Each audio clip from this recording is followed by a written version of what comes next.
오늘 하나님께서 우리에게 주신 말씀은 사도행전 8장 1절에서 8절 말씀입니다. 한 절씩 교독하여 읽도록 하겠습니다. 사울은 그의 죽임을 당함을 마땅히 여기더라.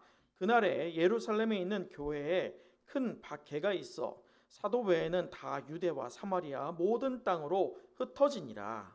경건한 사람들이 스데반을 장사하고 위하여 크게 울더라. 사울이 교회를 잡멸할세 각 집에 들어가 남녀를 끌어다가 옥에 넘기니라. 그 흩어진 사람들이 두루다니며 복음의 말씀을 전할세. 빌립이 사마리아 성에 내려가 그리스도를 백성에게 전파하니 우리가 빌립의 말도 듣고 행하는 표적도 보고 한 마음으로 그가 하는 말을 따르더라. 함께 우리 읽도록 하겠습니다. 많은 사람에게 붙었던 더러운 귀신들이 크게 소리를 지르며 나가고 또 많은 중풍병자와 못 걷는 사람이 나으니 그 성에 큰 기쁨이 있더라. 아멘. 네, 우리 연휴가 끝났습니다. 2021년 우리가 맞이했던 이 구정 연휴를 좀 되짚어 보면 유례 없었던 어떤 구정 연휴였던 것 같아요. 뭐냐? 우리가 2.5단계 거리두기뿐만 아니라 5인 이상 사회 모이면 사적 모임을 하면 안 된다라고 하는 그러한 것들 때문에 우리가 모이는 것이 참 힘들었습니다. 원래 새해라는 게 뭐예요? 새해라는 것은 흩어졌던 가족이 어떻게 되는 거예요? 모이는 날이죠. 모여서 뭐 합니까? 같이 맛있게 떡국을 먹고 또 한 해를 앞으로 어떻게 살지 서로 덕담을 나누는 그러한 날이 바로 우리가 말하고 있는 이 새 구정인데 참 그러지 못했던 것 같습니다. 어떻게 보면 하나가 될 수 있었던 가족이 뿔뿔이 흩어질 수밖에 없었던 날이 이번 구정 연휴였지 않았을까 싶습니다. 이 같은 상황이 이 코로나라고 하는 피할 수 없는 또 우리가 의도하지 않았던 이 상황 때문에 일어난 것은 맞지만 왠지 모를 반발심이 들어요. 왠지 모를. 왜냐? 내가 모이고 싶지 않아서 모인 게 아니라 모이지 말라고 하니까 못 모이는 나의 의지가 아니라 남이 하지 말라고 하는 그런 것 때문에 저 아래에서 스물스물 반발심이 올라오더라는 것이죠. 여러분 오늘 우리가 보는 이 성경의 말씀 오늘 본문에서도 초대교회는 흩어지는 사건을 경험하게 됩니다. 이들이 흩어졌던 이유는 직장을 잡아서 갔던 것도 아니고 또 견문을 넓히기 위한 것도 아니고 또 자녀를 교육시키기 위한 것도 아니었어요. 이들이 흩어진 이유는 딱 하나 무엇인가 오늘 말씀에서 말하는 것처럼 큰 박해가 있었기 때문입니다. 1절 말씀을 우리 다시 한번 읽어보도록 할까요? 1절 말씀입니다. 시작. 바울은 그가 죽임 당함을 마땅히 여기더라. 그날에 예루살렘에 있는 교회에 큰 박해가 있어. 네, 큰 박해가 있었습니다. 여러분 우리가 지난주 살펴보았던 말씀을 잠깐 되새겨봤으면 좋겠어요. 오늘 왜 이 초대교회가 분명히 우리가 이전까지 말씀을 보면서 양적으로나 영적으로나 성장을 했던 초대교회가 오늘 흩어지는 일이 납니다. 큰 박해로 인해서요. 그렇다면 이 박해가 왜 무엇 때문에 일어났느냐 그것을 알기 위해선 지난주의 본문을 살펴봐야죠. 지난주 우리가 나눴던 인물이 누구였습니까? 바로 스데반이었습니다. 스데반은요 그가 죽음을 당했는데 세상적인 눈으로 보면 그의 죽음은 비참한 죽음이었어요. 투석형 큰 돌로 던져서 머리가 터지고 뼈가 으스러지는 그러다가 죽음을 당하는 그런 투석형을 당하는 아주 비참한 죽음이었습니다. 또 초대교회의 입장에서는 지혜롭고 성실했던 일꾼이라고 했던 그 한 인물을 잃어버리는 아주 충격적인 날이었죠. 그러나 우리가 그러한 눈이 아니라 누구의 눈으로 보자고 했습니까? 하나님 눈으로 보자고 했었어요. 스데반의 죽음을 말이죠. 하나님 눈으로 이 스데반의 죽음을 보았을 때 그는 인간이 가진 모든 죽음을 초월한 거룩한 죽음이었습니다. 더 나아가서 교회 역사에 있어서 하나의 미랄과도 같은 죽음이었죠. 그래서 그의 그 죽음은요, 선한 능력으로 파장을 일으켰습니다. 우리가 지난주 살펴봤던 본문이 바로 그 말씀이죠. 자, 그런데 지난주와 연결지어서 생각을 해보자고요. 자, 우리가 분명히 이 스데반이 참 감동이 되는 것은 그의 죽음이 하나의 미랄이 되었고, 그의 죽음이 어떻게 보면 파장을 일으켰어요. 선한 능력의 파장 말이죠. 자, 그 파장을 저와 여러분도 일으키길 소망하십니까? 아멘. 자, 그런데 그 파장의 결과가 오늘 무엇이라고요? 큰 박해예요.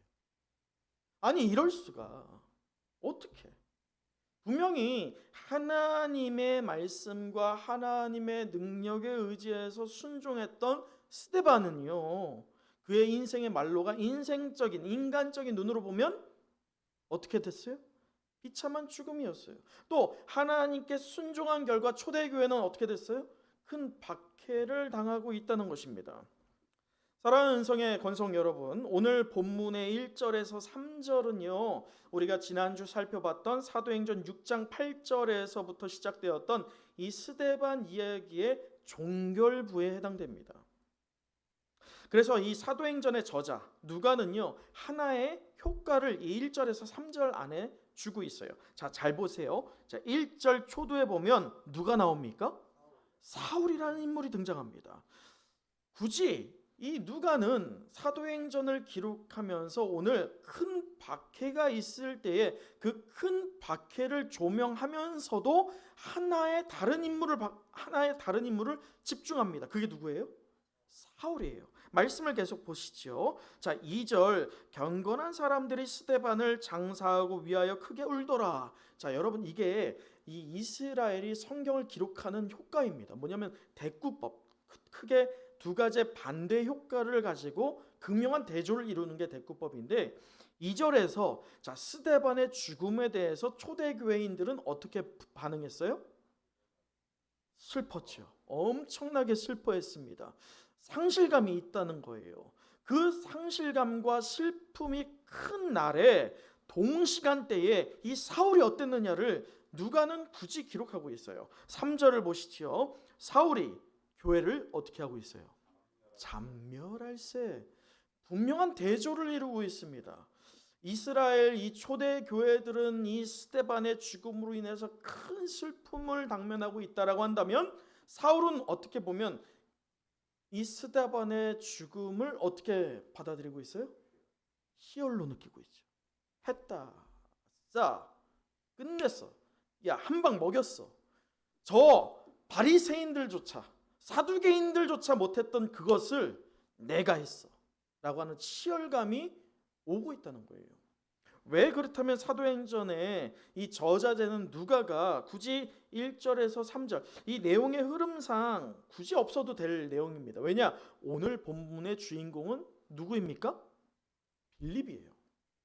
오늘 저는 여러분과 나누고 싶은, 또 오늘 본문의 핵심적인 인물은 7 집사 중에 두 번째 인물 되는 빌립입니다. 근데 1절에서 3절은 그 흐름상 사실 7장에 붙어야 되는데 8장에 앞에 붙어서 삽입이 되어 있어요. 굳이 왜 누가가 이것을 기록하느냐? 자, 왜 기록했을까요? 이제 좀 있다 누가 나온다? 사울이 나올 거야. 그가 핍박했던 자였지만, 교회를 잔멸하였던 자였지만, 그를 하나님이 어떻게 변화시키는지 곧 보여줄게라고 하는, 소위 드라마에서 보는 뭐가 같아요? 예고편과 같습니다. 예고편을 보여주는 거예요. 지금 사울이라는 인물을 통해서 하나님이 어떻게 하는지 곧 보여줄게라는 그러한 기대감을 우리에게 주고 있습니다. 그게 오늘 1절에서 3절 얘기라는 것이죠. 주 9장에서부터 이제 사울이 등장을 하게 되는데, 자, 누가는 그 이야기에 앞서서 사울을 비롯한 유대교 종파로 인해서 초대교회가 당면한 이 박해가 얼마나 컸는지를 보여주는데요. 자, 1절을 다시 보면 이렇습니다. 그날이 언제예요? 스데반이 죽은 날. 스데반이 죽은 그날이에요. 그날에 예루살렘에 있는 교회에 큰 무엇이 임합니까? 박해가 임했습니다. 자, 그래서 그 결과 사도 외에는 다 어떻게 됐다고요? 모든 땅으로 흩어집니다. 피신했어요. 다 흩어졌어요. 여러분, 여기서 아주 흥미로운 점을 또한 누가가 기록하고 있습니다. 무엇이냐면 사도행전은요, 크게 세 단락으로 나눌 수 있습니다. 몇 단락이요? 세 단락. 첫 번째 단락은 우리가 이때까지 살펴보았던 1장에서 7장까지의 말씀입니다. 두 번째 단락은 8장에서부터 12장입니다. 세 번째 단락은 13장에서 마지막 28장까지죠. 이 초기에 첫 번째 단락인 1장에서 7장의 배경은 어디입니까? 우리가 초대교회를 이때까지 살펴봤죠. 어디였어요? 예루살렘. 아주 한정된 지역에서 이 초대교회가 양적으로나 영적으로 얼마나 성장을 이루어가고 있고 또 하나님 나라의 일을 얼마나 세상에 드러내고 있는지 보여주고 있는 게 이 첫 번째 단락이 되었던 1장에서 7장이었어요. 근데 오늘부터 우리가 보게 되는 이 8장에서 12장은 이제 예루살렘이라고 하는 한정적인 지역에서 조금 더 확장합니다. 어디와 어디로요? 유대와 사마리아로 확장이 됩니다. 그러면서 복음의 영향과 복음의 능력이 더 확장되어지죠. 마지막으로 13장에서 28장은 이제 유대와 사마리아로 이 능력이 퍼져갔던 것이 어디까지 갑니까? 온 열방으로 흩어집니다. 그러면서 복음의 능력이 얼마나 빠르게 퍼져나가는지를 보여주고 있는 게 이 사도행전의 이야기입니다. 그런데 중요한 게 있어요. 그 중요한 게 뭐냐? 이 단락과 단락이 넘어가는 1단락에서 2단락, 즉 7장에서 8장으로 넘어갈 때와 또 12장에서 13장으로 넘어갈 때마다 그 단락과 단락 사이에 무엇이 있습니까? 큰 박해가 있었다는 거예요. 자, 하나님을 우리가 참 이해할 수 없는 부분입니다. 복음의 능력이 더 커지고 또 복음이 더 넓은 지역으로 퍼져나갈 때면 하나님이 왜 핍박을 줄까? 이거예요. 다른 방법도 있을 것 같은데 하나님이 사용한 방법은 큰 박해라는 것입니다. 그래서 과거 이 교회와 성도들이 큰 박해로 인해서 흩어질 수밖에 없었습니다. 그런데 말씀을 보세요. 자, 말씀을 보면 4절입니다. 우리 4절 한번 같이 한번 읽어보도록 하죠. 4절 말씀입니다. 시작. 그 흩어진 사람들이 두루다니며 복음의 말씀을 전할세. 여러분, 흩어졌다라고 해서 포기하지 않았어요. 흩어졌다라고 해서 이제 끝났구나 여기지 않았단 말이에요. 여러분, 이것은 우리 은성교회뿐만 아니라 한국교회가 당면한 현실에도 적용해 볼 수 있습니다. 우리가 코로나 때문에 이 본당의 한 자리에 다 모일 수가 없습니다. 흩어질 수밖에 없어요. 1층과 지하와 4층으로 흩어질 수밖에 없습니다. 그러나 그 흩어짐 가운데서 이제 끝났구나, 이제 소망이 없구나, 이게 아니라는 거예요. 지금 말씀 4절에 보면 그 흩어진 사람들이 두루 다니며, 여러분, 흩어진 사람들이 이전에는 예루살렘 교회라고 하는 한정된 지역에 집착했고 에너지를 쏟았다라고 한다면 이제 흩어진 사람들이 어디에 복음을 뿌리고 있습니까? 흩어진 자리에서, 자기의 삶의 자리에서 복음을 외치고 있다는 것입니다.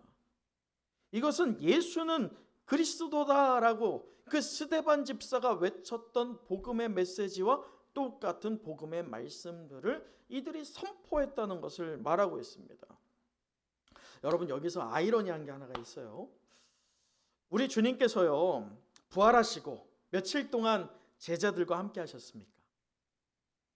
40일 동안 제자들과 함께 하시면서 말씀으로 재교육을 하면서 어느 나라의 일을 말씀했느냐? 하나님 나라의 일을 제자들에게 선포했습니다. 그러면서 예수님께서 이 제자들에게 지상 대위임령 중에 하나를 주십니다. 그게 바로 오직 성령이 너희에게 임하시면 어떻게 됩니까? 너희가 무엇을 받아요? 권능을 받고, 이 권능이 뭡니까?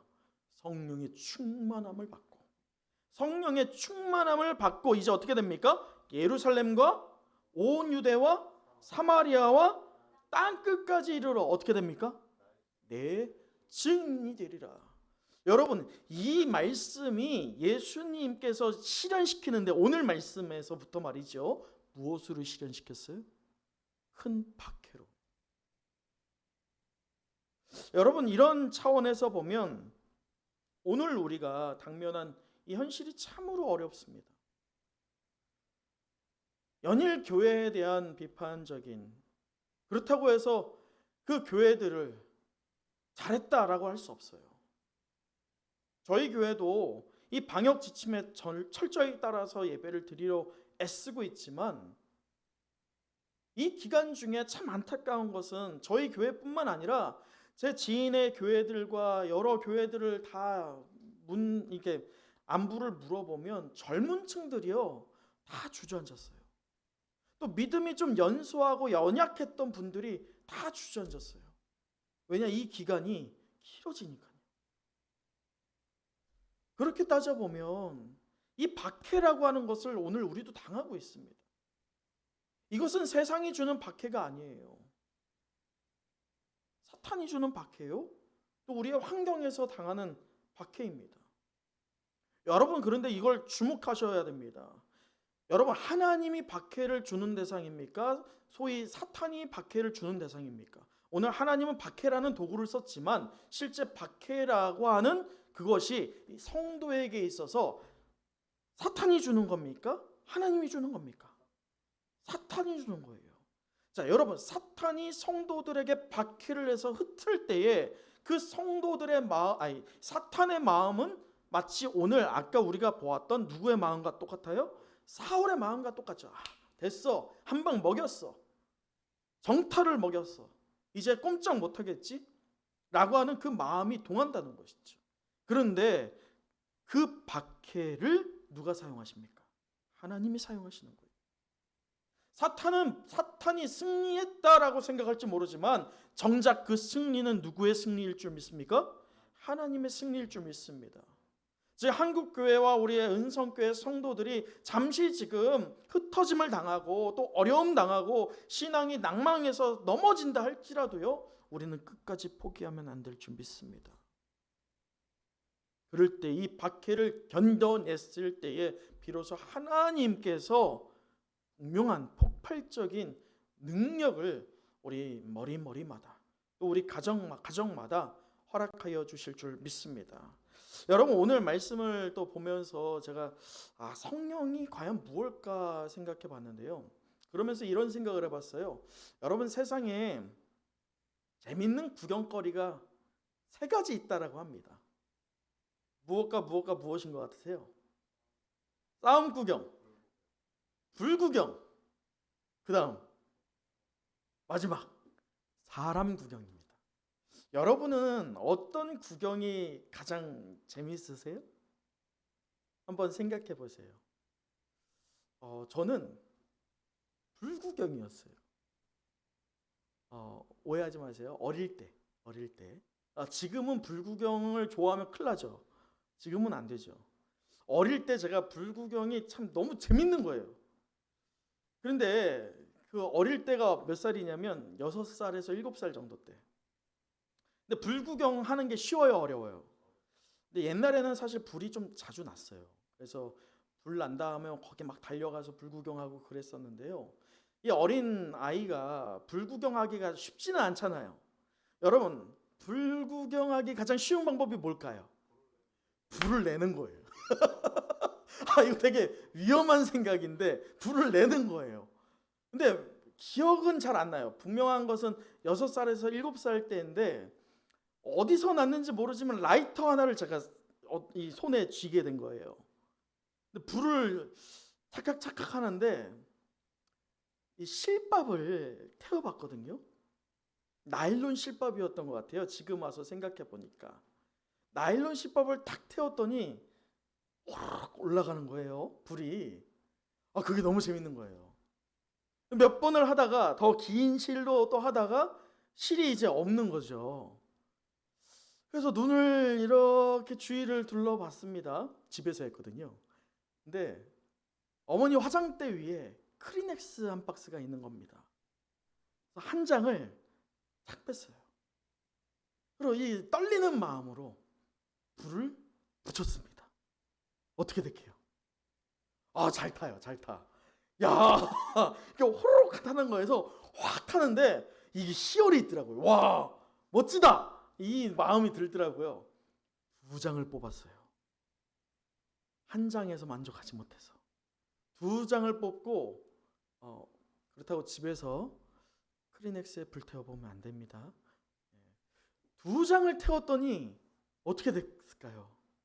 야, 이게 불이요, 올라타는데 그 어린 제가 너무 깜짝 놀란 거예요. 불이 이게 올라타는 게 한 장 때보다 2장이 훨씬 더 화력이 세잖아요.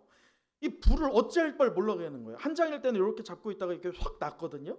확 타면서 휙 없어졌는데 2장이 너무 세다 보니까 이거 너무 놀란 거죠. 제가 그 불을 어떻게 했을까요? 던져야 되는데 그냥 던지면 혼날 것 같은 거예요, 어머니한테. 어떻게 했느냐? 어리니까 어디에다 버렸어? 쓰레기통에 버렸어요.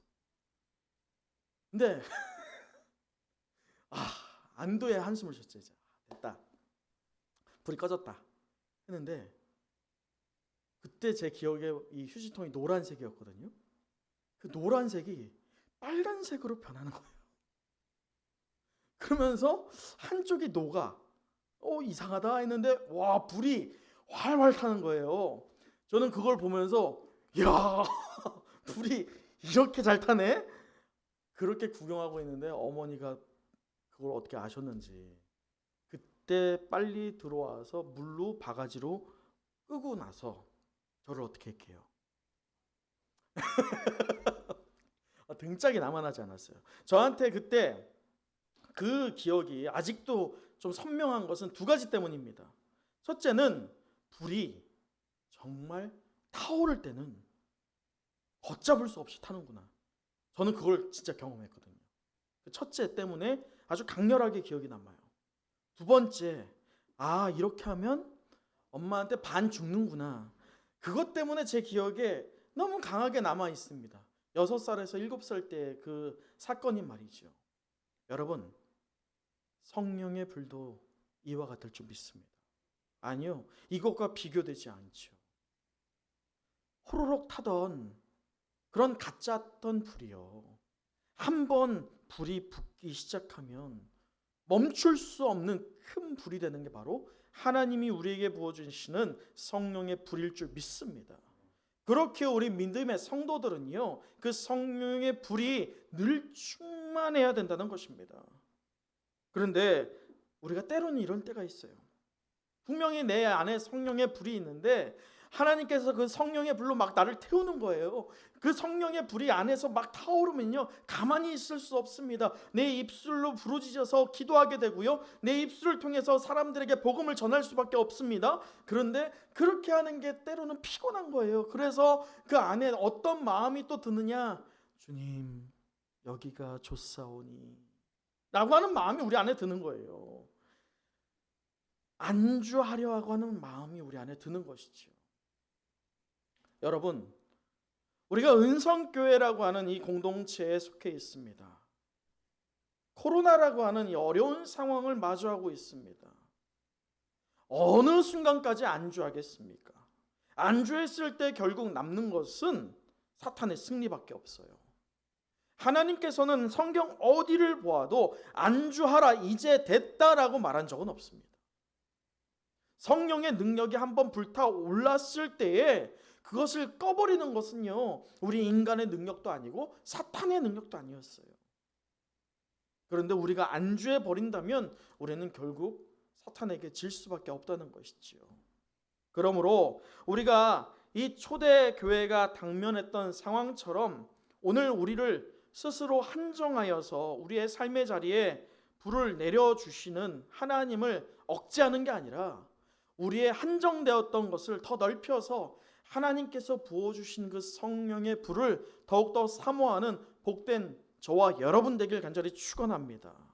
또한 이 세상을 향하여서 하나님 주신 그 불을 이제 번지게 하는 우리 은혜와 성령이 함께하는 은성교회 되기를 간절히 축원합니다. 여러분, 오늘 우리가 사도행전을 계속 묵상하면서 이 성령의 충만함과 믿음과 고난, 환난은 거의 비례한다는 것을 우리가 계속 보았었어요. 참 아이러니한 것은 성령이 충만하면 이 핍박이 없어야 되잖아요. 근데 성령이 충만할 때 무엇도 충만합니까? 핍박도 충만합니다. 성경은 계속 그것을 우리에게 보여주고 있습니다. 여러분, 지난주 이 성령이 충만하여서 비상한 복음을 전하였던 스데반의 말로를 보세요. 최소한 세상적인 안목으로 보면 그는 비참한 죽음을 맞이했습니다. 또 이 성령의 충만한 결과 오늘 초대교회가 어떻게 됩니까? 여러분 3절 한번 읽어보면 이렇습니다. 사울이 교회를 무엇합니까? 잔멸할세. 이 잔멸이 뭐냐면 마치 바퀴벌레를 잡듯이 한 마리 한 마리 찍어 누르는 것을 말합니다. 아예 지워버리겠다라고 하는 그 심정으로 이 사울이 얼마나 완악하게 교회를 핍박했는지를 보여줍니다. 더 나아가서 말씀해서 이렇지요. 각 집에 들어가. 여러분 그냥 들어갔겠어요? 똑똑 예수님 믿으십니까? 이렇게 했겠습니까? 사울이 이 군사들과 같이 이 사내들인 공회야를 대동해서 어떻게 들어갔겠어요? 문을 박차고 들어가겠죠. 그리고 또 어떻게 합니까? 말씀에서 보면 남녀를 끌어다가, 여러분 이 남녀가 어떻게 끌려 나왔겠습니까? 자기의 집에서 끌려 나왔다는 것을 말합니다. 어떻게 끌려 나왔겠어요? 머리채를 잡히기도 하고 멱살을 잡히기도 하면서 끌려 나왔습니다. 무엇 때문에?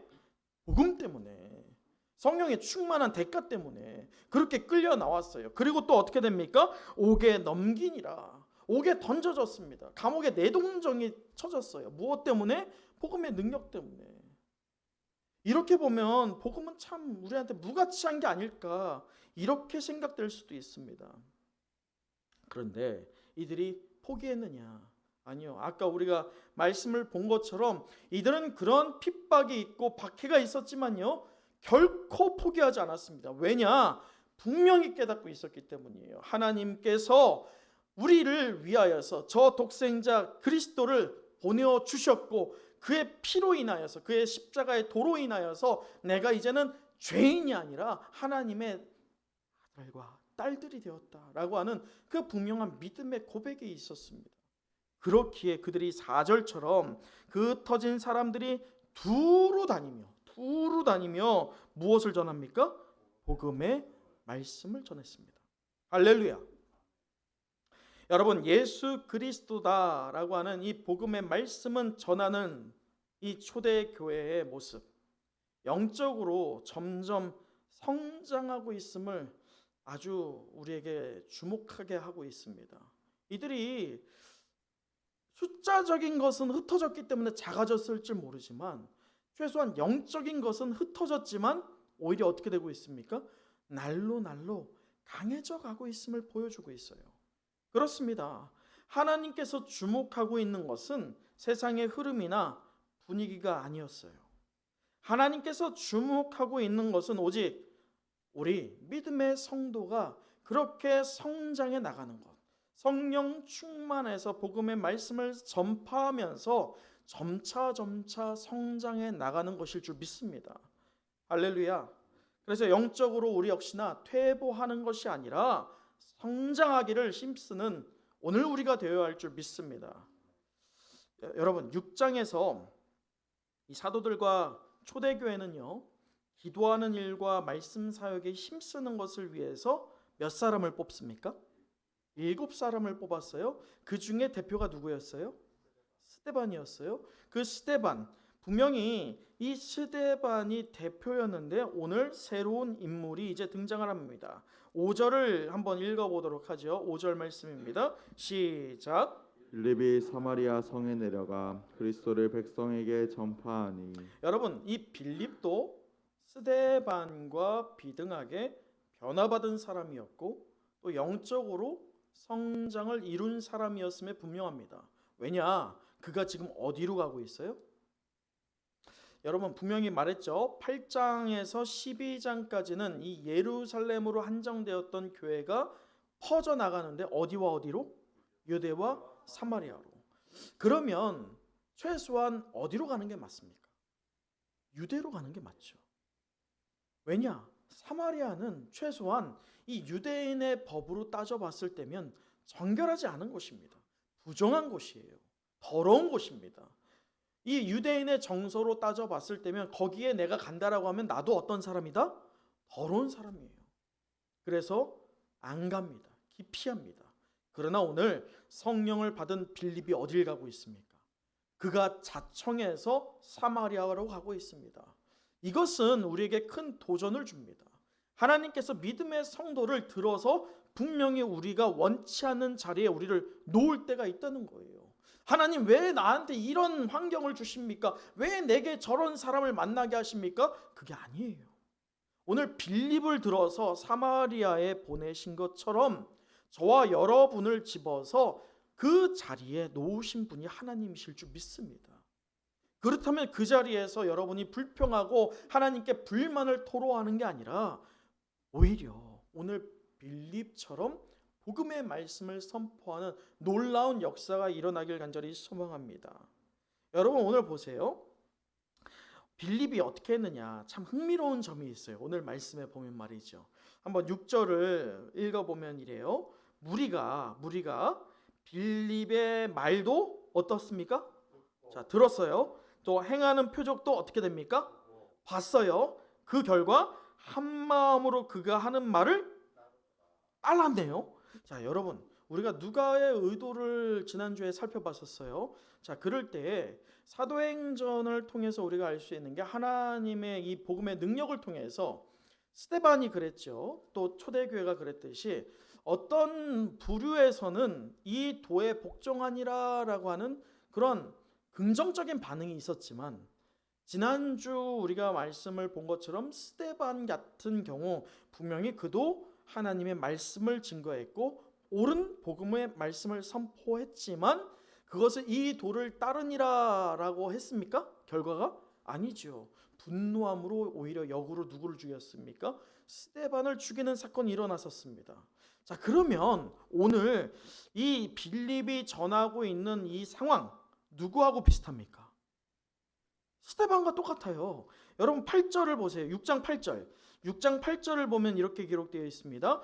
은혜와 권능이 충만하여 큰 무엇과 무엇을 민간에 행합니까? 기사와 표적을 행합니다. 누가요? 스데반이. 6장 10절 또 보도록 하죠. 6장 10절을 보면 이렇습니다. 지혜와 성령으로 말함으로. 무엇과 무엇으로 말합니까? 이게 스데반이 말한 겁니까? 아니에요. 하나님께서 그에게 성령을 넣어주심으로 지혜와 성령으로 말하지요. 그랬더니 그 결과 그들이 능히 당치 못했다라고 하는 말씀이 있었습니다. 오늘 스데반에 이어서 빌립이 증거하고 있는 이 상황, 그랬더니 그의 말도 듣고 표적도 보고 여기까지는 누구하고 똑같아요? 스데반과 똑같아요. 근데 결과가 다르네요. 스데반 때는 마치 오늘 8장 6절을 비교해서 보면 스데반 때는 한 마음으로 그가 하는 말을 어떻게 했어요? 자, 스데반 때 어떻게 했느냐? 말씀을 보면 지난주 우리 본문을 보도록 하죠. 7장 57절 한번 보면 이렇습니다. 7장 57절. 자, 그들이 한 마음으로 큰 소리를 지르며 귀를 막습니다. 그리고 어떻게 해요? 스데반에게 달려듭니다. 무엇하기 위해서? 저 소리를 멈추게 하기 위해서. 그 멈추는 게 뭡니까? 쟤를 죽이지 않는 이상은 저 복음의 소리가 멈추지 않을 거야. 그들이 알았다는 거예요. 그런데 오늘 빌립이 분명히 과정이 똑같습니다. 결과가 달라요. 결과가. 여러분 이것을 이렇게 생각하면 참 성경을 잘못 이해하는 겁니다. 뭐냐? 빌립이 이 스데반이 어떻게 죽은지를 알아요, 몰라요? 알죠. 그러면 빌립이 최소한 이 지혜가 있다라고 한다면 누구하고 비슷하게 하면 안 하면 돼요. 스데반하고만 비슷하게 안 하면 되는 그런 지혜가 있었기 때문에 죽지 않았는가? 아니면 그가 좀 더 이 친화적이어서 사람들과 좀 더 친화적이어서 사람들이 듣기 좋은 말을 했기 때문에 빌립은 죽음을 당하지 않고 오히려 사람들에게 환호를 받았던가? 더 나아가서 그 성격이 빌립이 사실 성경을 보면 빌립은 되게 온순했던 것 같아요. 스데반에 비해서. 이건 저의 유추입니다. 성경에 보면 묵상하다 보면 스데반은 분명히 되게 강직했어요. 제가 지난주에 말했죠. 만약에 스데반이 죽지 않았다면 누구와 견적을 이뤘다? 바울과 견적을 이뤘다. 바울이 어떻게 하느냐? 그건 완전 충직하고 흔들리는 게 없는 사람이었거든요. 그랬던 성품처럼 스데반도 분명히 그랬을 거예요. 근데 이 빌립은 굉장히 온순합니다. 유순해요. 근데 그런 성격 때문에 사람들에게 복음이 더 쉽게 들어갔을까? 그래서 빌립은 안전했을까? 그게 아니라는 거예요. 절대 그렇지가 않아요. 여러분, 빌립은 이 스데반과 비교해서 더 월등한 능력이 있거나 처세술이 있기 때문에 그가 복음을 전했을 때 선한 능력이 드러났다. 그렇게 성경은 말하고 있지 않습니다.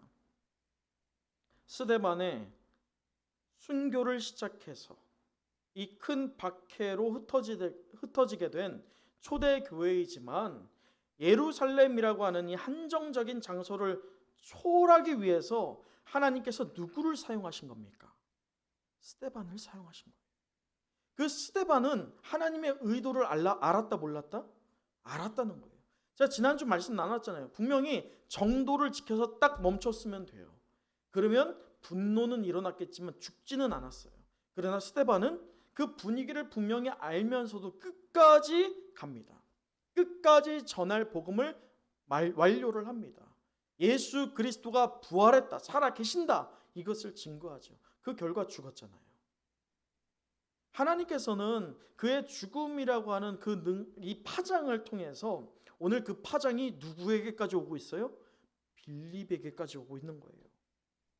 그 파장이 또 오늘 누구에게 오고 있습니까? 저와 여러분에게도 오고 있다는 것을 믿음으로 붙잡기를 간절히 소망합니다. 그 파장은 과거에만 멈춰 있지 않다는 것입니다.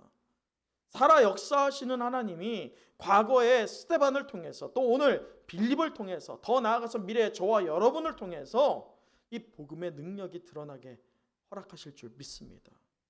여러분, 이 7절을 한번 읽어보도록 할까요? 7절 말씀입니다. 시작. 많은 사람에게 붙었던 더러운 귀신들이 크게 소리를 지르며 나가고 또 많은 중풍병자와 못 걷는 사람이 나으니. 여러분, 삶에 얼마나 행복감을 느끼시고 계십니까? 다만 이 명절 한 주만을 되짚어 봤을 때 얼마나 삶에 만족하셨습니까? 우리는 분명히 세상과 차이가 있어야 될 것 같은데 말씀 보는 것이 행복하다고 말하는 우리 은성교회 성도 모두 되기를 소망합니다. 또한 기도하는 것이 내 삶의 낚시다라고 말할 수 있는 우리 성도 되기를 간절히 소망합니다. 근데 복음이 우리 안에 있고 성령이 내게 있는데 말씀이 또 기도가 나오지 않고 또 읽는다 하더라도 기도하더라도 우리 마음에 행복감이 없다라고 한다면 우리는 오늘 이 말씀을 경고의 말씀으로 받아야 할 줄 믿습니다. 곧 우리 안에 과연 성령이 계신가? 그 원점으로 돌아가세요. 내 안에 성령이 계실까? 자그마한 그 박해와 가시로 인해서 내 믿음이 요동치고 있다라고 한다면 분명히 과거에 머물고 계시지 마세요. 내 과거에 어땠지? 내 과거에는 하나님과 어땠지? 아니요, 하나님 그거 다 쓸데없는 거예요. 지금이 중요해요. 지금 내가 지금 하나님과 어떻게 지내고 있는가? 빌립도 이 지혜가 있는 사람 아닙니까? 초대교회 성도들도 삶에서 깨닫는 것들이 있지 않습니까? 박해가 있을 때 피해가고 이것이 넘어가기를 잠시 움츠러들면 되는 거예요. 근데 오늘 초대교회는 전혀 그러지 않았고 빌립도 그렇지 않았어요. 오히려 주위에 선한 능력을 드러냈던 것을 멈추지 않았습니다. 여러분, 저와 여러분이 이제 그 차례입니다. 하나님께서 저와 여러분을 사용하실 줄 믿습니다. 우리 은성교회를 운행해 가시는 하나님 되실 줄 믿습니다. 말씀을 마치겠습니다.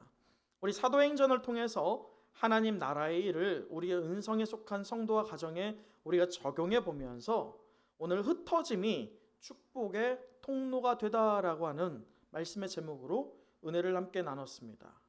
우리 마지막으로 8절을 읽어보도록 하죠. 8절입니다. 시작. 그 성에 큰 기쁨이 있더라. 자, 한 번 더요. 시작. 그 성에 큰 기쁨이 있더라. 자, 무엇이 있어요? 큰 기쁨이에요. 그냥 기쁨이 아닙니다. 복음의 말씀을 전하고 또 기사와 표적을 보인 결과 그 성에, 사마리아 성에 임하게 된 것은 큰 기쁨이었습니다. 이 기쁨이라 번역된 헬라어는요, 카라라고 하는 말입니다. 카라. 이 카라는 구원에 이르는 믿음과 이 성도 가운데 역사하시는 그 성령에 의해서 발생되는 외적인 현상을 말할 때 표현하는 단어입니다. 곧 쉽게 말해서 사람이나 세상이 주는 기쁨이 아니라 누가 주는 기쁨이다? 하나님이 주는 기쁨이다. 무엇으로? 내게 구원을 주셨다라고 하는 그 구원의 감격으로 오는 기쁨을 말합니다. 오늘 사마리아인들은 예수 그리스도 그 복음의 말씀을 접할 때에 말씀을 순전히 받아들였습니다. 그 결과 세상이 줄 수 없는 그 기쁨이 하나님으로부터 부어졌다는 것이죠. 구원의 감격이 동하여졌다는 것입니다. 그래서 진정 행복한 기쁨을 누리게 되었다는 것이죠. 이 기쁨이 저와 여러분에게 있기를 간절히 소망합니다. 이 기쁨이 이제 우리로부터 내 가족 구성원과 또 내 가정, 내가 서 있는 그 자리에서 맺고 있는 관계 안에서 상황 안에서 나를 통해서 흘러나가기를 소망하는 멋진 인생 되기를 간절히 간구합니다. 사랑하는 은성의 권성 여러분, 코로나와 맞물린 성도들의 삶과 교회에 어떻게 하면 우리가 이 원형적인 복음의 능력을 회복할 수 있을지, 또 그러기 위해서 무엇을 적용할지 이 초대교회를 통해서 결단해 보고자 우리가 사도행전을 보고 있습니다. 오늘 여러분은 이 말씀을 통해서 무엇을 삶에 결단해 보시겠습니까? 기억하십시오. 성도와 교회가 해야 할 것, 그 중요한 것이 있다면 그것은 복음 증거라는 것을 말입니다. 아멘? 증인되는 것, 그것이 우리의 삶의 분명한 사명이라는 것입니다. 예수님 때문에 오늘 박해를 받아 모든 것을 잃어버린 자들을 보십시오. 집도 생업도 포기하고 가족이 뿔뿔이 흩어져 나그네가 된 사람들이에요. 세상의 눈으로 보면 완전히 패배한 사람들입니다. 그러나 그들이 가는 곳마다 열중했던 것이 있습니다. 그것은 바로 복음에 대한 것이었어요. 증인에 대한 것이었습니다. 이제 저와 여러분의 차례일 줄 믿습니다. 예수 믿고 영원한 생명 얻기를 원하는 그러한 삶이 우리의 축복의 인생 되길 간절히 소망합니다. 코로나로 인하여 비록 우리가 흩어져 있다 할지라도 각자가 복음의 증인으로서 사명이 무엇인지를 분명히 깨달음으로 아름답고 선한 열매를 맺는 놀라운 역사가 우리 일상에서 일어나기를 간절히 소망합니다. 기도하겠습니다.